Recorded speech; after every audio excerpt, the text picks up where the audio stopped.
Bolalarni qo'llab-quvvatlash jamoat fondi tomonidan Surxondaryo viloyatida istiqomat qiluvchi ehtiyojmand, kam ta'minlangan, og'ir sharoitga tushgan oilalardagi bemor bolalarga konsultativ ixtisoslashtirilgan tibbiy yordam ko'rsatish maqsadida navbatdagi ezgulik manzili ijtimoiy tibbiy aksiyasi o'tkazildi. Unga poytaxtimizdan yetakchi klinika va markazlarning tajribali mutaxassislari jalb etilgan. Termiz shahridagi viloyat bolalar ko'p tarmoqli tibbiyot markazida tashkil etilgan ezgulik manzili aksiyasini o'tkazishdan maqsad jamg'armaning tibbiy dasturi asosida og'ir tashxisli bemorlarni davolash, bepul dori-darmon vositalari bilan ta'minlash, ular salomatligini mustahkamlash, pirovardida operatsiya qilinishi zarur bo'lgan bemor bolalarda murakkab operatsiyalarni o'tkazishdan iboratdir. Bu yerda asosan tug'ma bo'lgan kasallarni operatsiya qilyapmiz. Hozirgi paytda 14 yoshli bola 2 tomonlama gidronefroz bo'yicha yotqizilgan. Bugun operatsiyaga olamiz. Kech murojaat qilgan.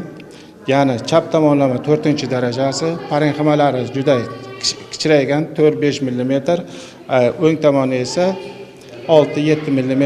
Bu tomonda ham chashnagan sistemada kengayish bor. Hozir shu bolada chap tomonlama pleural anastomos operatsiyasini o'tkazamiz.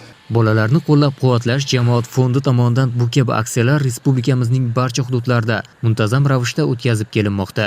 Vohada tashkil etilgan aksiyada 440 nafardan ortiq bemor bolalar tibbiy ko'rikdan o'tkazildi hamda shifokorlarning tavsiyasi va xulosalari asosida jami 162 nafar bolalarda, jumladan 8 nafarda plastik, 39 nafarida ko'rish bilan bog'liq, 51 nafarda urologik, 64 nafarida lord va boshqa kasalliklar bo'yicha operatsiya amaliyotlari o'tkazildi. Faqat shu adenoid angina bezovta qilar edi, nafas olishga qiyinlanar edi-da. Shu yo'q, hozir Xudoga shukr yaxshi chiqdi dedi-ku, xursandmen. Prezidentimizni boriga shukr, shunday imkoniyatlar, sharoitlar yaratib berdi. Fond tomonidan mana shunday malakali shifokorlar tomonidan bepul o'tkazildi. Yana shularga rahmat deyman. Ma'lumot uchun fond o'tgan 3 yil mobaynida 10 mingdan ortiq bemor bolajonlarga tibbiy, ijtimoiy, psixologik va manzilli yordamlar ko'rsatdi. 1700 nafardan ortiq bolalar respublikamiz hududida, 220 nafari esa xorijning nufuzli klinikalarida murakkab operatsiyalarni boshdan kechirdi.